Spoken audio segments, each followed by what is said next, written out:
This morning. I'm feeling it. My shirt looks a little frazzled this morning. All right, so I'm just writing this down because otherwise I'll forget. How are we? Good morning, good afternoon, good evening, wherever you are.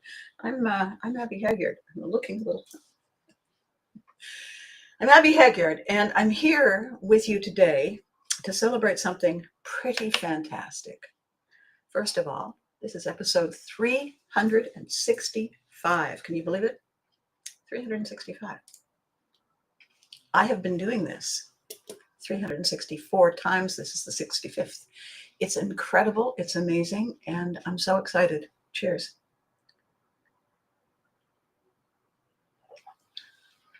So our topic today, I'm ahead of myself. Sorry. For the people who are just joining us, the people who have stumbled across the videos that are suddenly appearing on LinkedIn, on Instagram, on good morning, Freddie. How are you? For Instagram, for LinkedIn, for, of course, YouTube, Twitch, and my home base, Facebook. Thank you. Thank you for telling your friends. Thank you for checking it out. I hope you're having an amazing day. Every time I do one of these videos, I have three things going on simultaneously. First of all, I'm talking to you, I'm sharing ideas, and you're commenting back. And in these times, I was going to say troubled times, but you know what? Just in these times, as we connect on social media, as we feel that we're right there, right next to each other, even though we're way over there, it's easy to forget that sometimes we need to put people in the picture with us. We need to take a moment to orient them. Now, of all the people who should know this automatically, I am the poster child for having no idea where I am, where my house is, and what's going on, and why is everybody wearing a kilt? And I'm not in Scotland.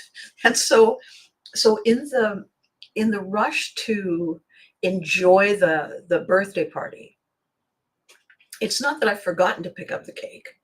It's that I've assumed, the way we all do, that everybody understands what's going on. And so for that, my apologies, my bad. This is a reset. So quite a few years ago now, it just seems to creep up. It occurred to me that there was a quality in people that I had never noticed before. And I only began to see it, to kind of, get a glimpse of it during the COVID pandemic, when all the normals were set aside. And it felt like every day there was a new set of instructions. And some of them were misspelled, and some of them were written sideways in crayon, and sometimes they forgot to post them. It was one of those things, and we had to keep figuring out where to go to check what the new normal was. Very disorienting. As a child, with a small animal, with anyone new to the moment, consistent repetition is how we learn. The primitive part of our brain that takes care of all the essential hard work that nobody thinks about, the swallowing and the blinking and the digesting and the sleeping and the forgetting and all that, and learning, only learns by repetition of simple, repeatable habits, repeatable tasks, simple, over and over. Remember the first few days when you were trying to learn how to drive a car. Remember the first few days, if you can, what it was like to wear clothing that didn't get attached in the same way that you'd always had. You wear pants with a zipper, and now you bought a pair with snaps, and you feel completely out of your depth. You may like it, but it's odd. We forget how much we rely on, we do this after we do that. We forget because it's not part of what we're thinking about. Should I wear blue socks with these green shoes? That's conscious thinking. That's the ego deciding, and this is my other good side. That's a cause and effect. If I stay up all night the night before the exam, what's the chance I'll pass? That's this brain. But the bigger brain, the huge brain, the one has been looking after us since we climbed out of the ooze, is all about simple patterns. It's pre-verbal. You can't tell it anything. It doesn't know what you're doing. It is fixated on its moment, and its moment is always the present. Its moment is always Is it dangerous? Is it safe? That's its whole set of choices. If it's safe, then I'm going to keep doing it. If it's dangerous, I'm not going to do it. It doesn't have the capacity to understand or assess or curiosity to figure out why it's dangerous or safe. It just keeps doing what it's always done because, by the way, so far it's worked, and not just on us. So this part of the brain and that part of the brain don't actually talk to each other. How could they? This one is all about words. That one is busy, has no time for whatever that is. Doesn't even know, is it dangerous? No? Okay, then I got to go do this. It is the maintenance engineer that keeps us going. So when we add something new to our everyday, the brains don't know what to do with that. Add something new. You know, laws of cause and effect. You add something new, you drop something old, because that's how you maintain. You can't keep adding stuff to a glass, it overflows. So if you're going to add more, you got to take something away. And we fail to understand that today more than ever before. And mind you, by the way, everybody has said this since the dawn of time. With every new going through the motions, oh, Freddie, you're not just going through the motions. You decided, hey, Abby's on, let's go see what she's up to. Come on, going through the motions. What we are doing every day is responding or reacting to what is coming at us, what is circling around us, what we're standing on, what seems to be overhead. Our decision, whether we are responding, which means that we own the opportunity to choose what we do, or we react, that's us with no power. Large, scary thing, happy, friendly thing, we're not, our brain doesn't feel, our body doesn't feel, our mind doesn't feel that we're in charge. So we react. It's like the knee-jerk response we have when the doctor hits our point with that little rubber hammer. That reaction has no decision. So that's a reaction. Bonk, foop. No matter how many times you say to yourself, I'm not going to do that this time. Yeah, good for you. There. That's this brain. That brain's going, whatever that noise was. And so the sooner we see that, the sooner we go, look at that. The sooner we recognize what happens and we can see the cause and effect, the sooner we can prepare, the sooner we can move to respond from react. If you know up ahead, even though there isn't a sign on the highway, that there's a bumpy stretch on the road, and you say to yourself every time you drive over it, I bet they're going to be repairing that this summer. Right? And it's the product of any number of causes: the weather, heavy trucks, increased traffic flow, poorly fixed the last time, any of those combinations. So we remember a danger. When we experience the first hints of it, we can be ready. We know what to do. We go to get that thing that we need that worked the last time.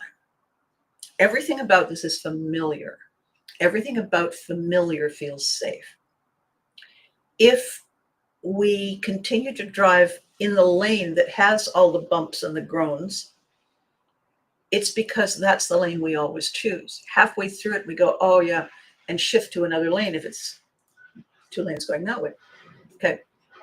If we had planned earlier, if we had written it down, if we had taken it out of the automatic response into this response by putting it on a piece of paper, and we put it on the dashboard of the car, it's still an even 50-50 that we would stay on the lane because that's the lane.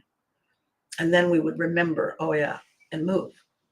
Gradually, though, if we program ourselves, if we tell ourselves every day, not like one of these mantra things, I am this, I am this, I am this, not that. If we say, put it on a Post-it note, don't forget your pants, right? Something simple. Kid. What we give ourselves permission to do is add that to the glass and let go of something unhelpful that we were holding on to. This is how learning happens. And this, for the new people joining me, good morning, Paul. Nice to see you. For the new people joining me or who have just been joining me, my purpose in giving you this context is my upbringing as a military kid, no idea what's going on. I always had to have context, so I had a better probability of getting it right. If I'm not familiar with the pattern, then I would explain to people, probably over-explain why I was unfamiliar, so that they would have context and they would not be disappointed or they would not be confused. This is enough if I'm the one confused, right? So when we aren't sure why things are happening, and you get the diet book, it turns out you actually have to open it and then you have to do what it says. What is up with that? Like that, they should put that on the cover. Right? Got a diet book, put it on the shelf. Got an exercise book, put it on the shelf. Put it high on the shelf so there's at least some exercise in going and getting it. What we teach ourselves to do is actually two things. We teach ourselves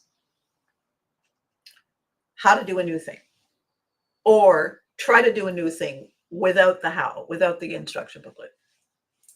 Get it fascinatingly wrong, hysterically wrong, and then say, oh yeah, there's instructions. Go get the instruction book. That's okay. It's a mistake. And I will explain right after I have another sip. How is everybody this morning? On a scale of 1 to 10, everybody, what's our score? I don't know if you're familiar with this, Paul. I got tired one day of saying, how are you? And he was saying, fine, and you? I thought, oh, God. So I made it tangible. On a scale of 1 to 10, how's the day? Adapting to circumstances. Excellent. How's the day on a scale of 1 to 10? Because if somebody says, well, it's, it's about a 7. All right, then. All right, then. Or it's a 2. Oh, you need a hug? It gives people something they can chew on, they can touch, they can see, they can feel, they can taste, right? The number gives you a point of reference. On the big picture, where are you? If you're a 5, you're halfway. What's going on? Not are you failing, but how's the day? Not what are you doing and how are you how's the day? So when we understand that every new thing is strange to this brain that keeps us alive, every new thing, and we want to give the new thing a try. You're feeling a little stiff in the shoulders. You saw this very interesting exercise. You want to give it a try. Okay. First thing your brain does is gets busy and you forget. Second thing, you write it down. And now you're running late, so you forget. You put it off. Third time you say, okay, this is it, seriously. And you do it. You wake up the next day and you're sore because you're using muscles you haven't used in a while. and you're not liking it. It's not fun. It doesn't feel great. And the whole point was feel great. Okay. What we forgot was that this brain resists change. Why? Because change is usually a sign of danger. So therefore, stay safe.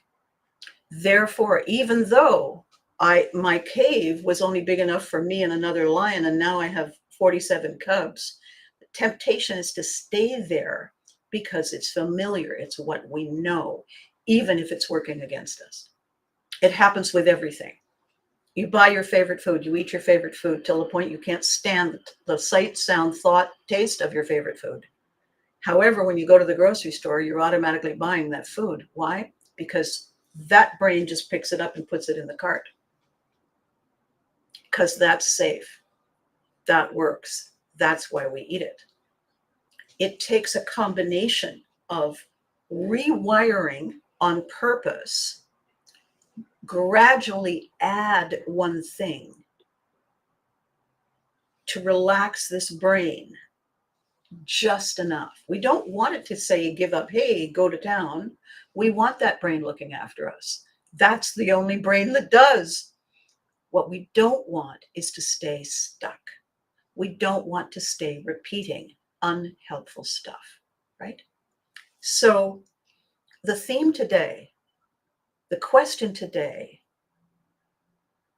if you knew how to reach for joy, would you do it? Of course. Who wouldn't? Wrong answer. Of course, we think we would reach for joy. Of course, we are amazed at the idea that there would be people who wouldn't. However, what if we weren't raised in joy? What if we grew up in a climate where we were always in defense mode? We were always on uncertain ground. We were always unsure where food was coming from. If the alpha in the tribe was well and strong and focused on keeping us alive, what if we grew up where normal was not happy? What if we grew up where people could not, would not, did not show up?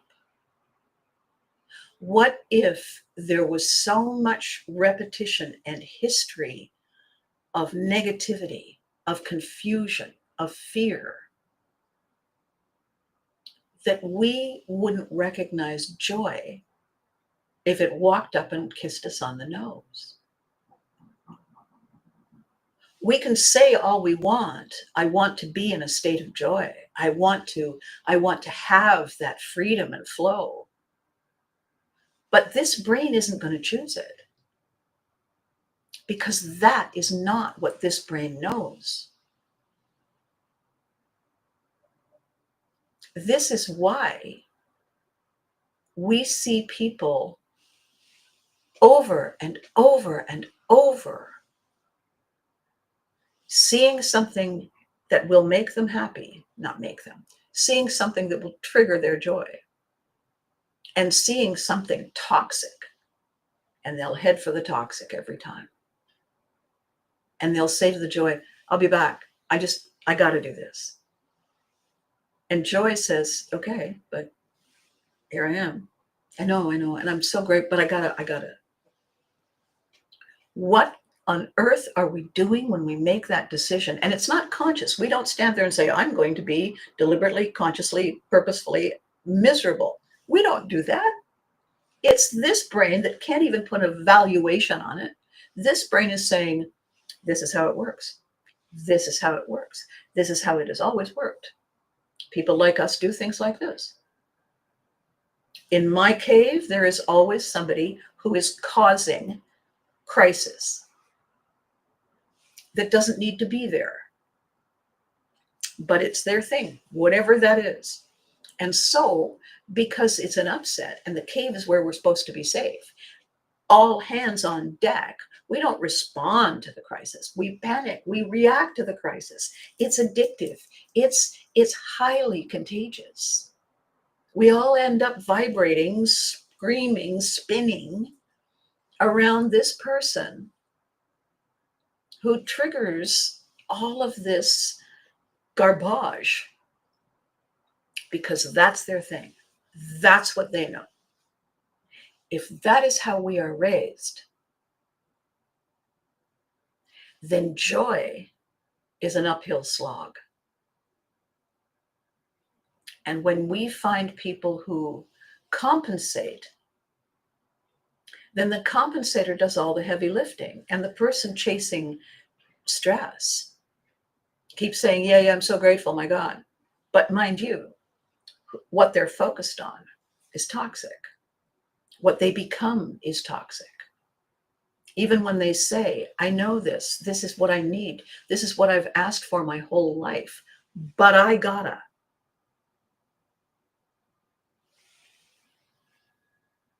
That's where a lot of us are.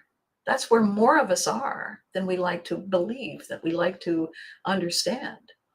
You know, Paula, you and I had a great conversation a few days back. And at a point in the conversation, we shared information that puzzled us, that made us curious, which is why we were talking about it.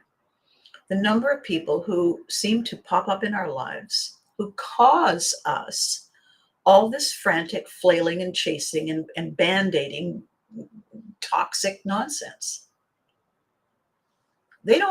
Here's the thing, they don't come into our orbit to get in out of the rain. We are sending signals without realizing it, that we are their charging station, that we will absorb all their crap and refuel them. Don't mind me, I'll sit here in the dark. We are doing that. We're sending that out. We've got a little sign. You know how it says electric vehicle, it just says EV station? Yeah. Well, our sign is CD station, cheese doodle station. It's for the empty, toxic cheese doodle people who can't let go of the only thing they know. Now, we're not blaming them.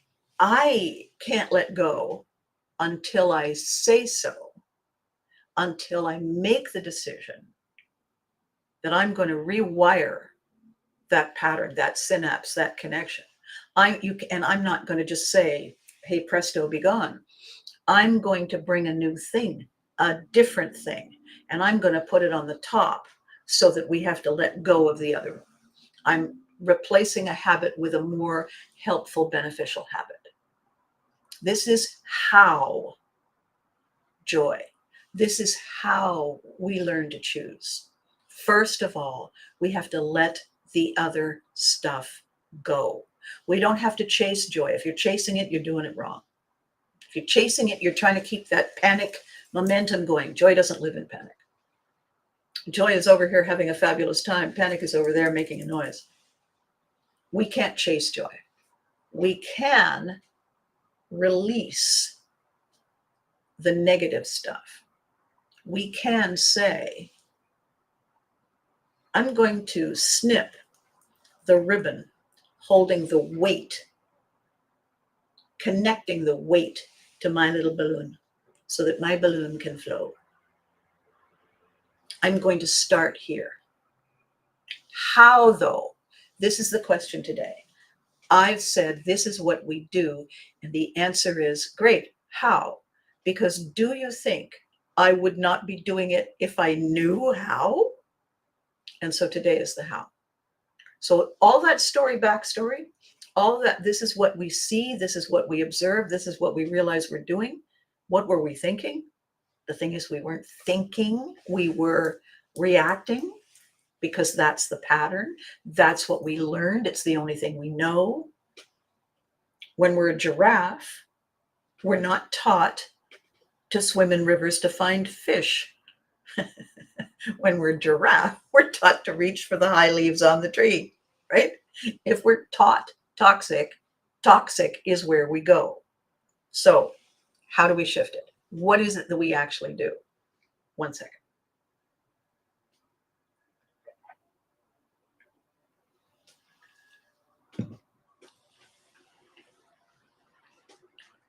There's an interesting thing that happens in nature. Nature doesn't tolerate a vacuum. Of all the things nature tolerates, a vacuum isn't any of them. So when you find a vacuum, when you find a hole, you know, you're going to put on your favorite sweater and there's a hole in it. Okay, you got to fix the hole. Nature doesn't like a vacuum, doesn't like a hole. What it'll do, it'll unravel the whole thing around it. So there's no hole. And you only have one sleeve on your sweater. Oh, well. You have an interesting décolletage. Oh, well. In order to fill the vacuum, in order to make a change, in order to come up with something new, first of all, we have to recognize that it's time. We have to have something ready to replace it with. And then we have to understand what the process is in letting go. And the process is giving the power back to nature, to physics, to the way life is, rather than trying to control it. How we shift from toxic to joy is making the decision that we're ready to let go. That's not an easy decision. This is what my entire 7-year journey in Pivotry and motion is all about. We can't change direction until we choose to. We never will. We must choose to own the decision to change direction. And then we need the support of tools to help us get good at it, to help us stay on the different path. How do we choose? How do we shift? I'm going to show you. Kind of a dry throat, hang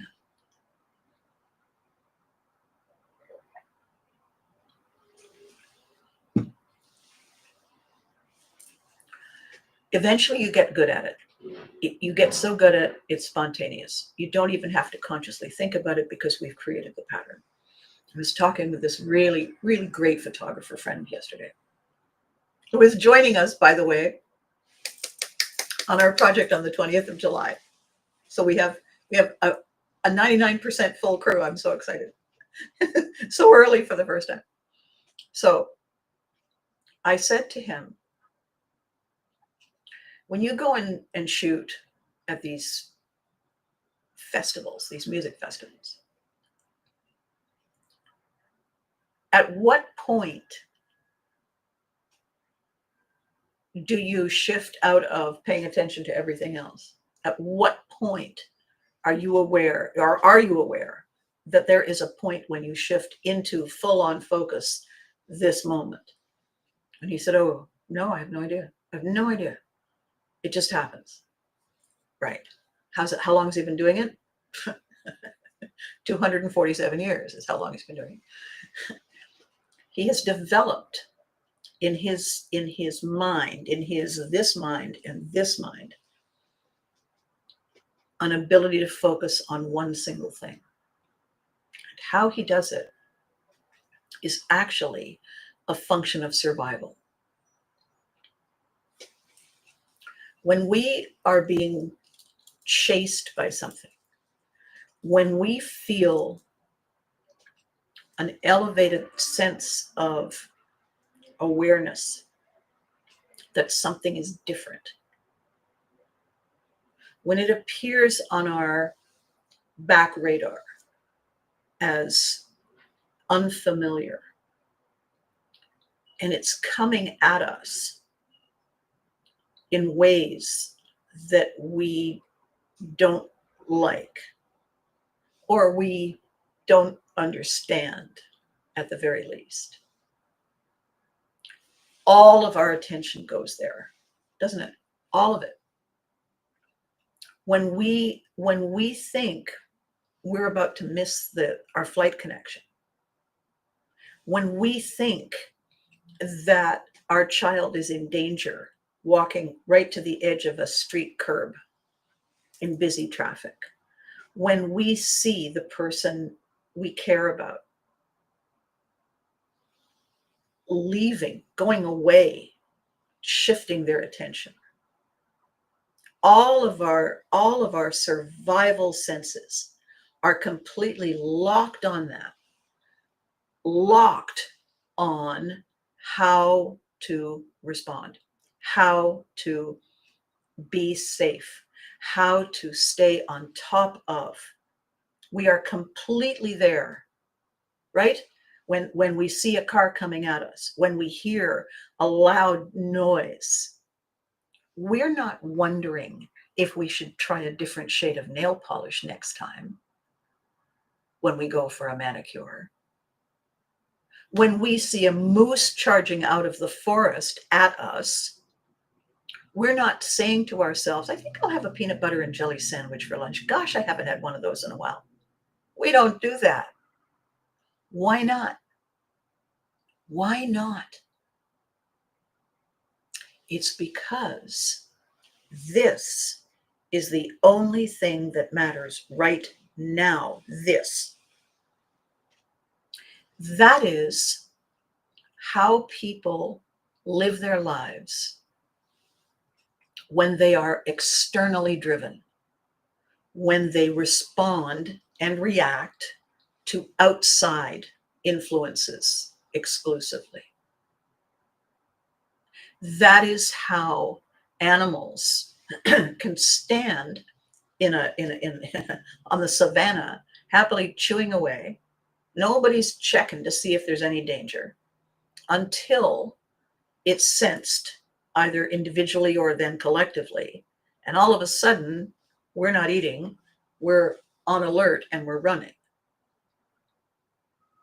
Most animals are externally driven, externally motivated, externally defined. We are not. A 9, Freddie. A 9? Awesome. We are both externally driven and internally driven. The person who writes a novel, the person who paints a picture, the person who decides to have a different kind of look. I think I'll have green hair next week. That's an internal decision. Looking at all the fashion mags, being on social media, seeing that everybody's adding this and taking away that and saying, I don't think so. That's internally driven. Internally driven people are on the ready, at alert all the time, because they are in charge of what's going on. And they know it. And of course, if somebody says, hey, we're all going here, there's oftentimes we say, hey, what a good idea. Thanks. I'll be there. At what time? What time? What are we wearing? Great. However, when the power goes out and there's nobody around, we don't sit there staring out the window. We go do other stuff. So the secret in claiming joy is choosing to say, I want it. I deserve it. I'm ready. The secret in saying, how do I do it? The how is pretty simple. I have this analogy, these little balloons, 6-inch balloons filled with helium, attached to a ribbon, tied to a weight, put it on a table at a child's birthday party. The weight is the stress. The weight is the external influence. The little helium balloon, if the little helium balloon wants to fly free, the little helium balloon doesn't have to change. It's ready.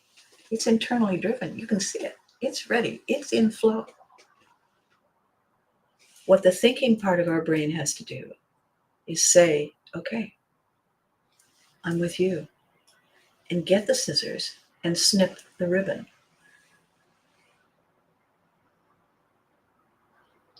And suddenly, there we go. How do we do that? How do we find the ability, the strength? We need two things. We need to understand that it's a learning step. There's 3 steps in the process. And we need to be able to see the instructions, understand the instructions, and have someone who has done it before to show us how it goes. Step 1, recognizing that the shoes no longer fit. Don't be ridiculous. I've worn a size 7 for years. Well, now you don't. You might need a 7.5, or you might need a size 7 wide.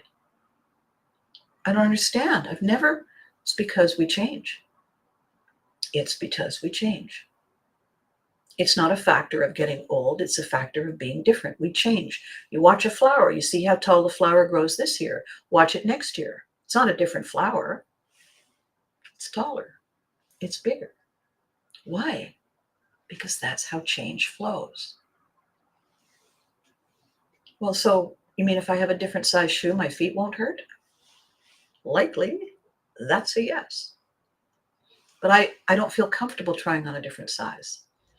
That is the part of us holding us back. That is the subconscious brain saying change is not good. Safety is unfamiliar. Yeah, but my feet hurt. Here's what I'm going to do. I'm going to go to a shoe store and I'm going to ask them to bring me a size 7 and a size 7.5. And I'm going to walk around the store with one on one foot and the other on the other foot for as long as they let me, until my subconscious brain finally says, okay, I get it. That hurts. This doesn't. We have to give ourselves permission to practice. That's step 1. Step 1 is recognizing that something isn't working. Now, it did, and now it isn't working. Is it our fault? No, it isn't working. It did work for us. It's not working for us now.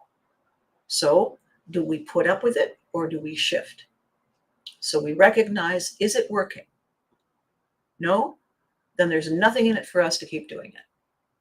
Let's look at how we change. Step 2 is giving ourselves, and this part of us I'm talking about more than anything, permission to experience the shift. We're not just plunking more water in the glass. We're getting 2 glasses. We have one glass that's full to the brim. We have another glass that isn't full to the brim, and we add more water to both. There's the analogy. One overflows and it's messy, the other one's fine. Eventually, the subconscious brain says, okay, I got it. Simple, repeatable pattern. I can do that.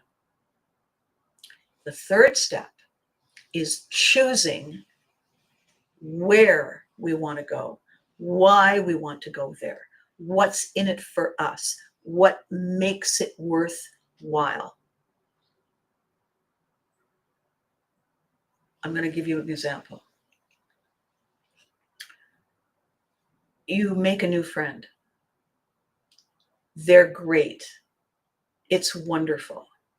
You have so much in common. You start doing all kinds of things together. You compare notes. They like this, you like that. You both try each other's thing. It's amazing. After a little while, you start to realize that they're really fun to be with.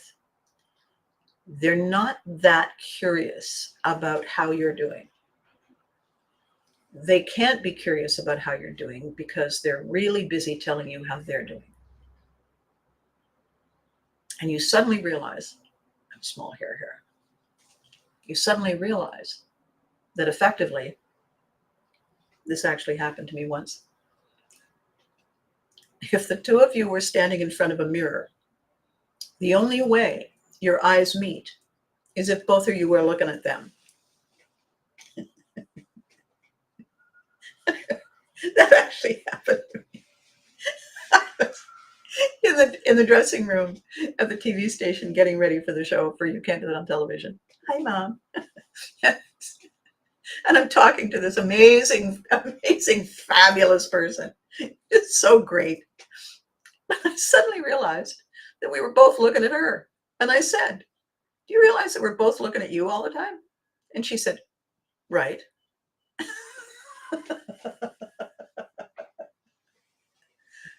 Yes, but I'm here too. And she said, right. Why are we looking at you? And she said, well, why wouldn't we? Is it a problem? And now, what an interesting question. Is it a problem? Clearly not for her. Why am I talking about it? Because every single one of us deserves, wants, needs, it's how we're raised, to be nurtured. Every single one of us wants to be cherished. Every single one of us wants to feel valued, that we're seen and heard, that we matter, that our ripples change things. Every single one of us wants to feel that what we bring is anticipated highly and excited and applauded. Every one of us wants that, needs that. So why are we all looking at that person? Well, the only reason we're all looking at that person is because somewhere along the line, that's what we were taught to do. Way back. And so when the instruction comes down, this brain says, oh yeah, we do that. Without question. It can't question. It's not the thinking brain. It's the saving brain. And we don't even notice it. So my handicap, if we want to call it that, no, it's not a handicap. It's because certainly it's just who I am. So far, it's who I have been invited and repeatedly programmed to behave, is I compensate for people who cannot, will not show up consistently. It's how I grew up. Change and uncertainty are the ground I have always walked on. That's why show business is such a great career for me. The change and uncertainty don't make me nervous. It's my familiar territory. Layered onto that, though, are the other facts that as an only child, I didn't really have anybody to confide in my own age. It takes time to feel safe doing that. It's not poor me, I didn't have it. I didn't know that you could have it. So with no one to say, is this like, does this happen to you? I never had those conversations back in the formative years. So the assumption, because we're all self-oriented as when we're young, is that this is the way it is. I'm the center of the universe, except when everybody else disappears. And then not only am I the center of the universe, but I have to take care of everything that they were going to take care of. As my brilliant, brilliant Viking friend says, that the Vikings who showed up to get on the boat had to qualify, right? Like, you don't just, it's not a cruise. You're not the one rowing for everybody. And I said, right. And then he leaned in and said, okay, then.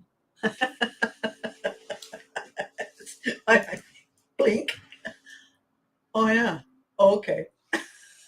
He said, because if they're just sitting there, then what they are is dead weight. They're drag. You can make the boat go faster. If they're not going to do any work, you just kick them off the boat. Gotcha. So in relationships, in the life we choose to live, every so often, what we need to do to be able to have joy, to welcome joy, to be joy, is recognize that we are the ones who have tied the ribbon to the weight.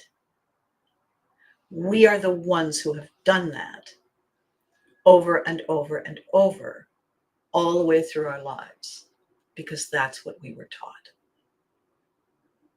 And one of the things that I talk about in this whole Pivotry in motion, change the perception, change the perspective, recognize something isn't working, that the size 7 shoe no longer fits. And it's uncomfortable enough that we're prepared to try a 7.5. We have to be there. We have to have that brain recognize that what was safe is no longer safe. What was great that we can look back on has shifted. Not our doing, just change. Then we get to say, here, let me help you with that. Let me help you, subconscious saving brain. Let me give you options. Let me give you the opportunity to try before you buy. How do we achieve joy? What is it that we do? The answer is not, well, you simply say no. You simply let go. Because nothing is simply. Everything is learning a new pattern. Learning a new pattern, understanding options, giving ourselves permission to taste this and taste that and say, no. It's a process. How do we learn it? We learn it the way we learn everything. We find someone who is doing it well, and we watch what they do. And we adopt the bits of it that work for us. That's why we watch workout videos. It's why we watch recipe videos, cooking videos, driving videos, videos to fix everything. We're not just following the steps, we're watching the person, and we are mirroring what they do. And gradually over time, we adapt it for us.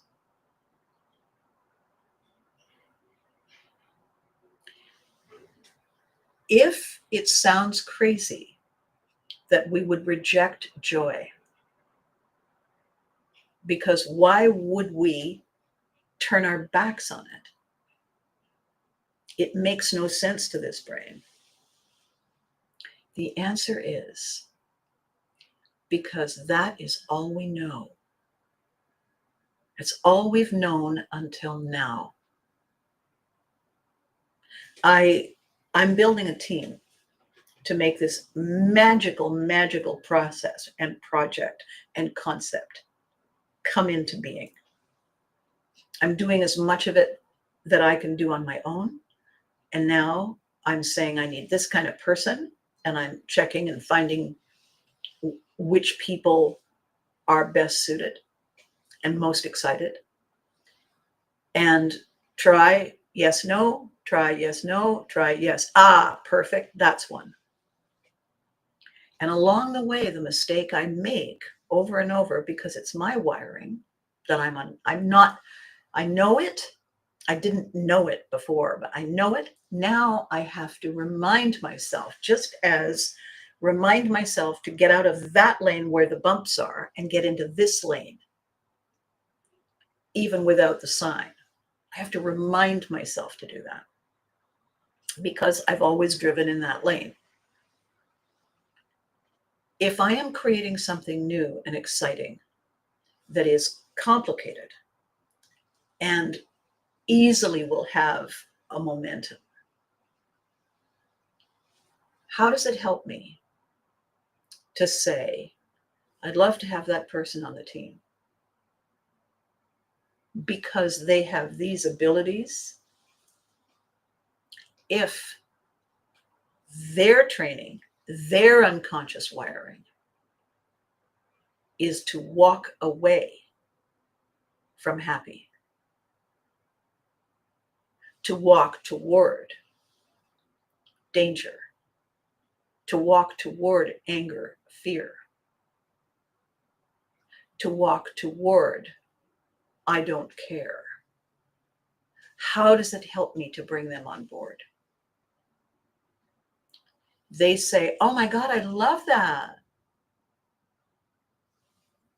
And as my fabulous, incredible Viking mentor says, talk is cheap, actions speak. The last time I welcomed somebody who said, oh my God, I love that, their behavior so seriously inconvenienced everybody else on the crew that the crew came to me and said, what are you doing? You realize that we all have to carry this person? What are you doing? What are they bringing that means we should carry them? And they weren't bringing anything. I had bought into the fact that they said, oh my God, I would love that. I hadn't paid attention to the fact that they weren't talking in the present tense. They weren't saying, I love that and I'm invested and I'll do everything I possibly can. They didn't say that. They said, I would love that. I'd gladly pay you Tuesday for a hamburger today. Right? They're not in it. They're thinking about what it would be like if they were in it. Meantime, the rest of us are rowing.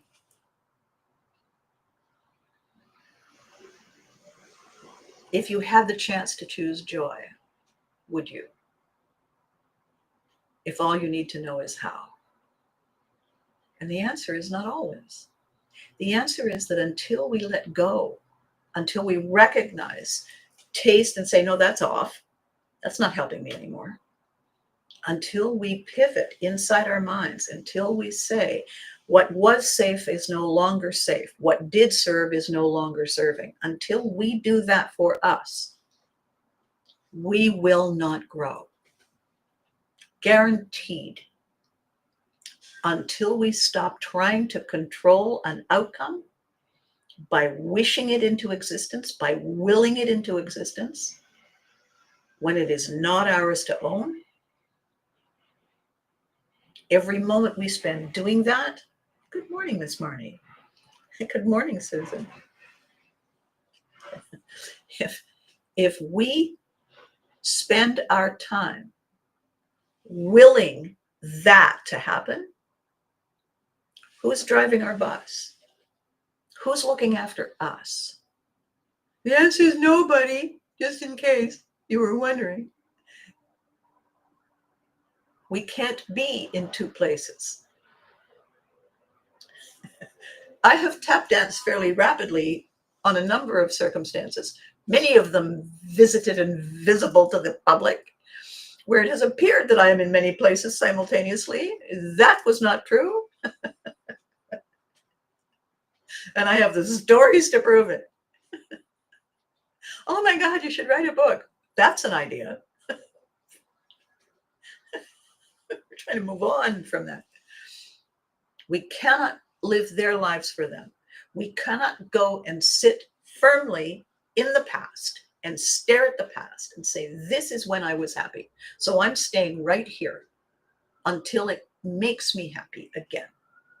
It's not going to do that. That time I used to wear a size 5 shoe. I was 5. No. I was used to wear a size 5 shoe. And for people who don't know, size 5 used to be considered the sample size.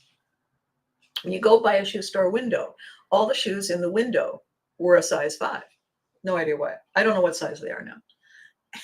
The thing is, the reason sample shoes were desirable is that they were always on sale. When they put them on sale at the end of the season, they were really cheap. Why? Because they would have had one shoe in the box and the other shoe on the box in the window. So one shoe was always faded, slightly different color.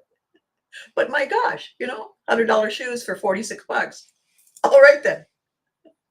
Somebody says your shoes aren't the same color. I know, I have another pair at home just like them. So shut up. They're cheap. They're lovely. But then all of a sudden one day, I couldn't fit into a size 5. There's something wrong with this shoe. No. No. And it wasn't that I gained weight. What it was is I had gained Growth. I was the third year flower in the garden. I wasn't the little bulb anymore. I'm out there. I need a bigger shoe. Today, it's a 7.5, sometimes an 8, depending on the shape. I don't just go into a store and say, yes, I take a 7.5. I say, I need to try on a shoe. And if one is a little tight, I say, can I have the other size half up? And then I walk around.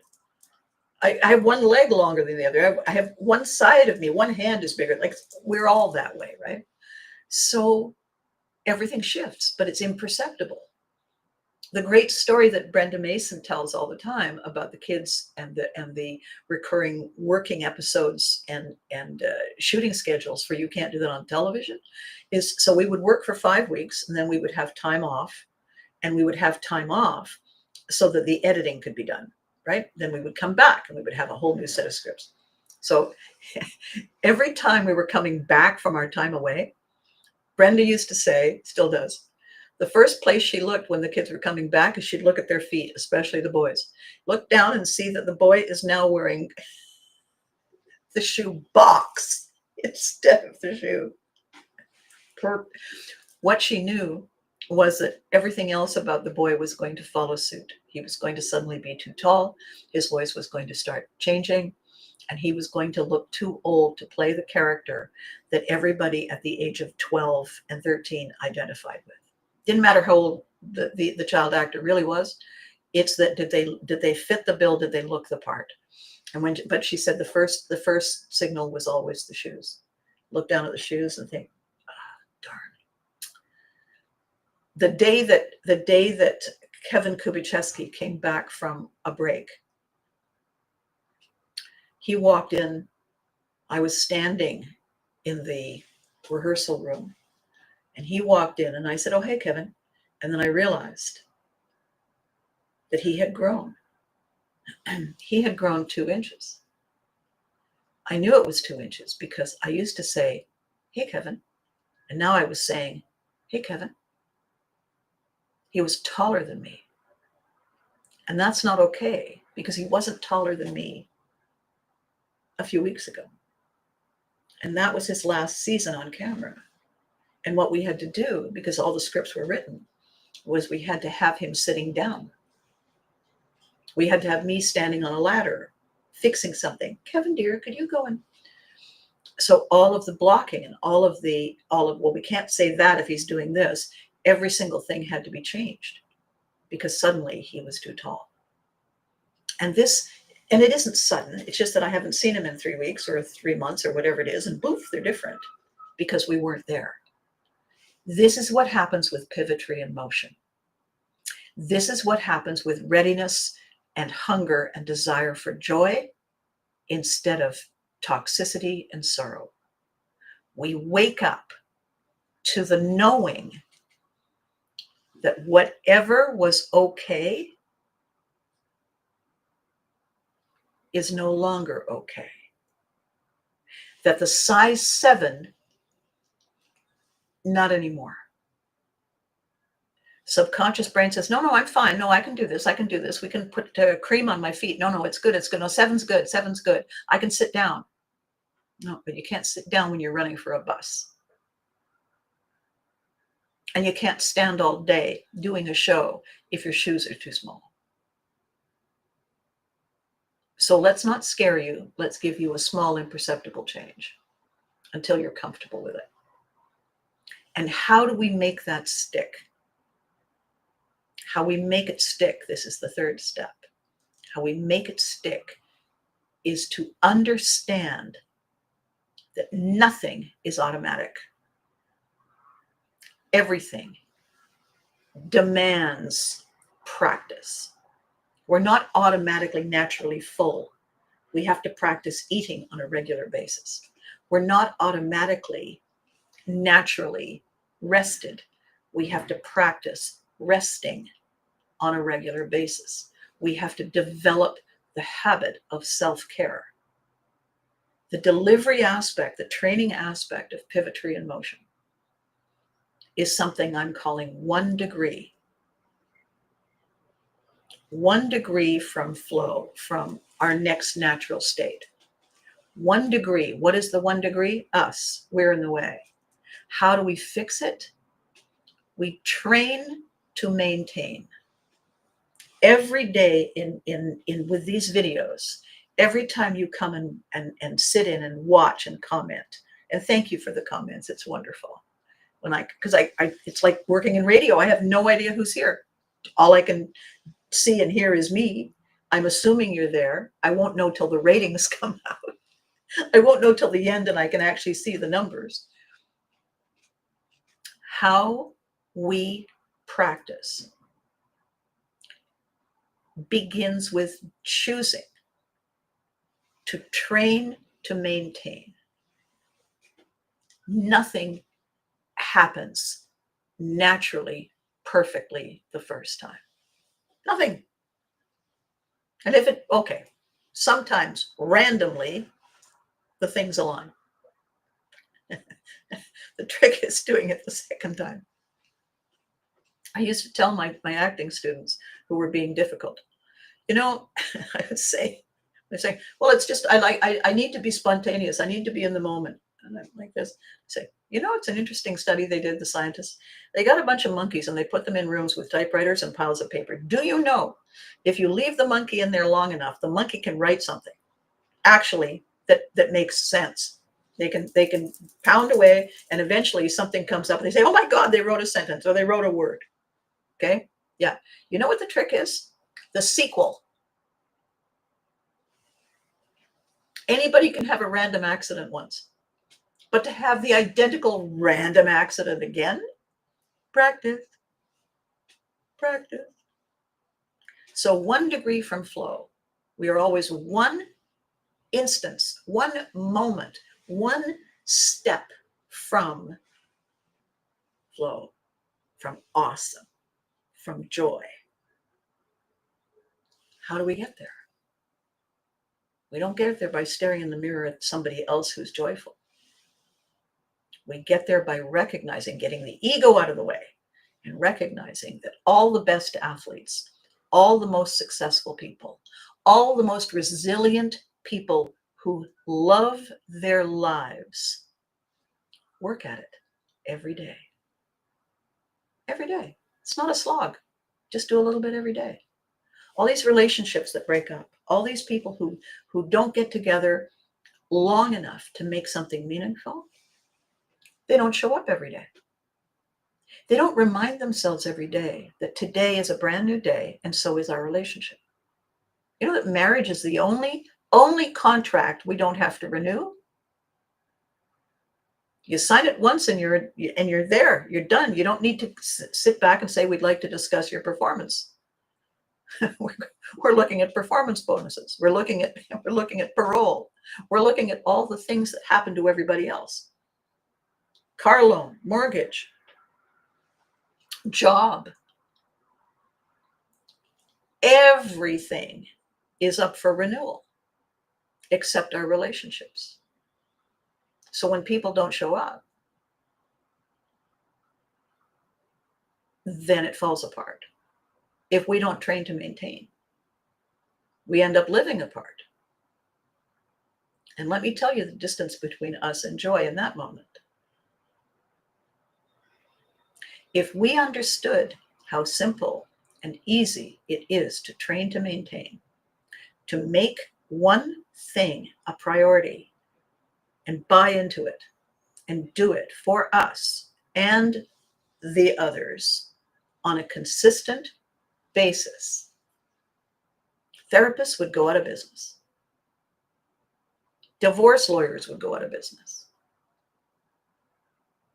Can't find somebody willing to do the work would go out of business. It's not that people don't want to work. It's that they don't know how. They don't know why it matters to them. They don't know where the instructions are. They don't even know that there's such a thing as flow. I do. I have the bruises to prove it. And that is why we're doing this amazing project. That is why Pivotry in Motion. That is why 1 degree is our training process. That is what is missing. You look at every headline, you look at every shock and awe moment on social media, you look at the people in the middle of that. Do they look happy? No. Then why do they keep doing that? Because they have no idea that that's not how we grow. Nobody told them. Nobody said, and by the way, here's the instructions. I wasn't told because they weren't told because they weren't told. I woke up one day and said, well, I'm going to tell them. I'm going to make a room more cheerful that I walk into. That'll teach them. And will teach me too. So every day I have to remind myself that my tendency is to compensate. And every time I do that, and we're not talking about the natural give and take in relationships. Every time I compensate, guess who I'm kicking to the curb? Me. Every time I compensate, guess what I'm teaching them to do to me? I'm perpetuating their self-centeredness, their laziness, their unhappiness, and I am abandoning me. That's fairly stupid. Just saying. When you look at the math, you say, does it at least come in chocolate? No? Alrighty then. My brilliant therapist friend, who began as my client rather than the other way around, said to me, people will always put up with less if they feel safe. It takes a cataclysmic aha before they will say, I don't think so. Check, please. And connect themselves with change. And then she said a remarkably lovely thing. She said that in her practice and in her life, she very seldom met people who had figured out how to leverage change and ride it. And she said, but Abby, you do that. And I said, well, thank you. Who knew? And I said, I just figure that if I can leverage change and ride it, it will take me where I want to go. It's going to take me there anyway. So why resist it? And she said, and then why try to control all the other people who don't want to go? And I said, right. Yes, there's the problem. They have to want it. And she said, yes. And then I said, and I can't want it for them. And she said, yes. And that was my moment of saying, aha, my crazy light bulb moment. There are steps, there are instructions, there are people who know. I'm one of them. And there are also people that we have to give ourselves permission to say, I love you. And I'm going to draw a heart-shaped line in the sand. And I'm going to love you from afar until you're willing to let your toxic programming go. That's the hardest decision I make every time I make it, is to say, I'm going to love you from afar and let you go. Because that doesn't feel like winning to me. So I have notes I write to myself. I have reminders that I give myself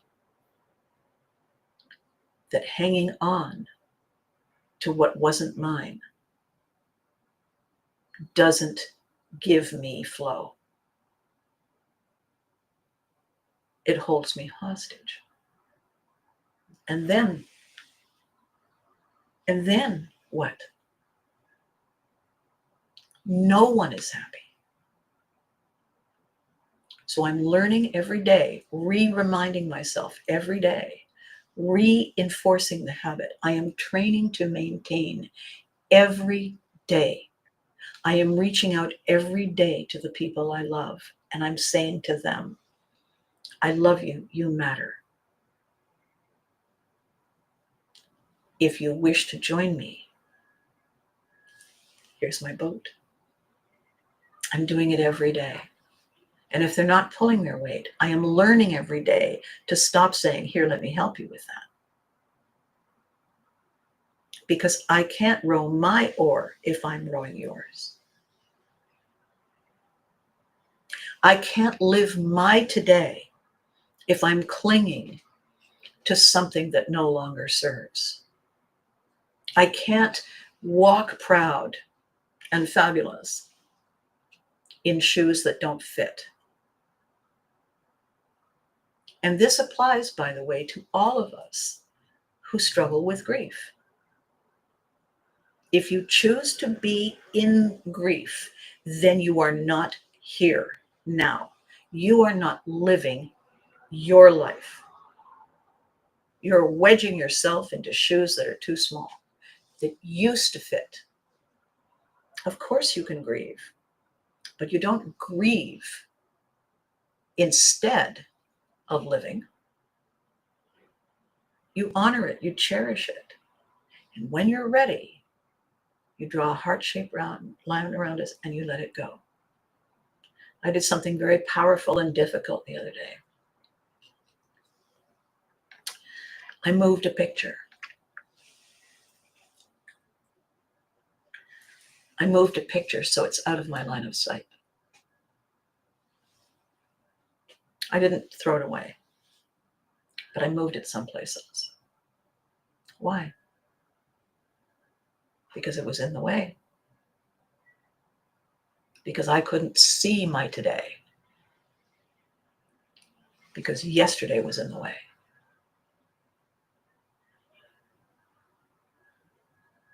That is training to maintain.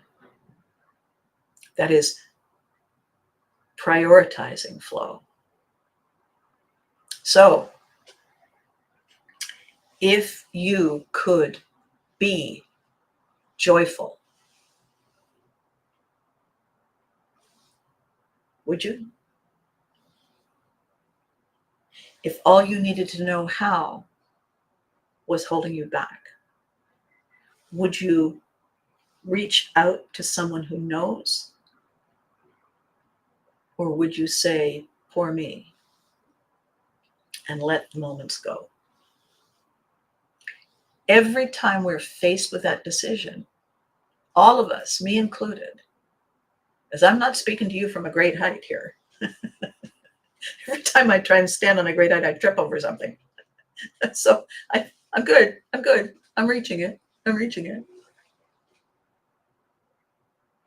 What does it do? What does it change?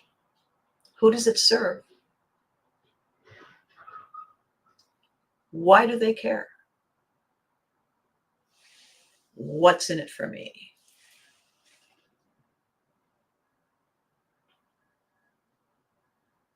That's your checklist.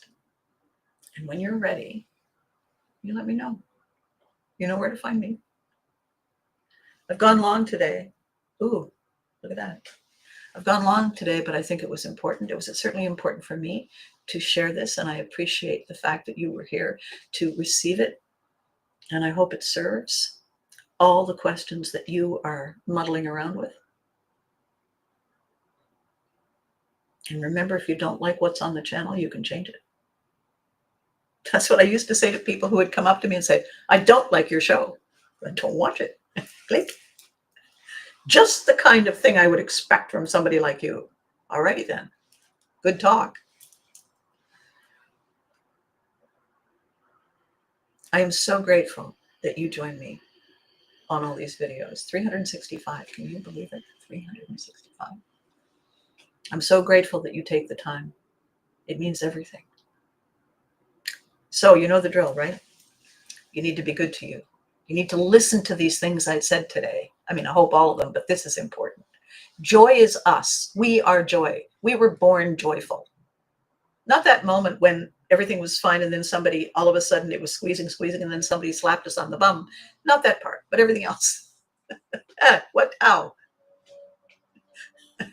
Birth. Oh, okay. Great.